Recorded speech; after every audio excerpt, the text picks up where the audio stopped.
मंडळी 2-3 दिवस मी आलीच नाही, तर इकडे आता काहीतरी काम चालू आहे आणि ह्या इकडे वरती जाण्यासाठी रस्ता बनवलेला आहे. इथे पुन्हा एकदा आपल्याला सरप्राईज भेटलेला आहे, तर पाहूया काय आहे ते. चला या माझ्या पाठीमागे. आता इथे मोठमोठे डबर आणून टाकलेले आहेत, मोठ्या मोठ्या दगडा. तर आता काय इथे बनवणार आहेत देव जाणो. आणि ती जागा, तो झाड आपण डान्स केलेला तिकडे, आणि इथे खोदण्यात आले आहे. काय बनवतात काय माहिती, नंतर मग तुम्हाला पुढच्या व्हिडिओमध्ये दाखवते मी. तर पुढे जाऊन काय चाललेलं आहे ते आपण आता पाहूया.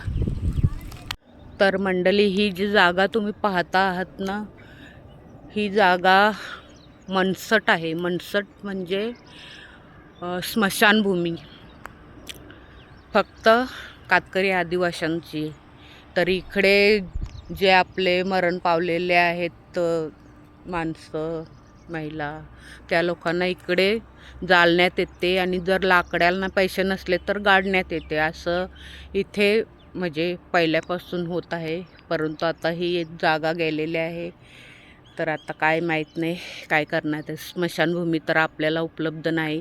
बाकीची दुसरी वाडी आहे त्याला ह्या डोंगराच्या त्या बाजूला आहे त्यांचं स्मशानभूमी, म्हणजे स्मशानभूमी ना असं आता बघूया पुढे इथे काय होते ते. चला तर आपण चालायला आलेलो. जय हिंद मित्रांनो, हर हर महादेव, शुभ सकाळ, सुप्रभात. कशा आहात? चांगलेच असाल.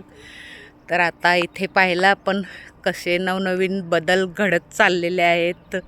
तर पुढच्या व्हिडिओत आपण पाहूया काय बनते इथे.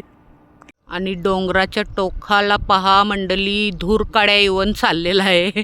आम्ही त्याला बोलतो धूरकाड्या इवन. हे असं दिसलं ना कोणाला, एकाला लहानपणी दिसलं तरी मंडळी धावत, ए चला या या या धूरकाड्या इवन आणा, हेरूला या लवकर लवकर. सगळे मंडळी घराघरातनं पोरं धावत धावत निघतात. तर ते आता कुठपर्यंत पोचतं आहे आपण पाहूया. आणि इकडे पहा मंडळी, त्या डोंगराला वरती टोकाला पर्यटक बरेच गेलेले आहेत. वरती दिसतात का?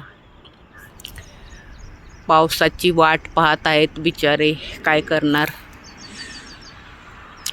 तर ते पहा, तिथून तेवढ्या लांब गेलेलं आहे ते धुरकाड्या येऊन. आणि दुसरं विमान पण आलेलं आहे मंडळी. इथे तासाभरात बरेचसे विमानं ह्या डोंगराच्या त्या बाजूला जातात. पहा कसा नजारा छान. चला तर मग आपण आलेलो चालायला मॉर्निंग वॉकला. तर भेटू पुन्हा, बाय बाय.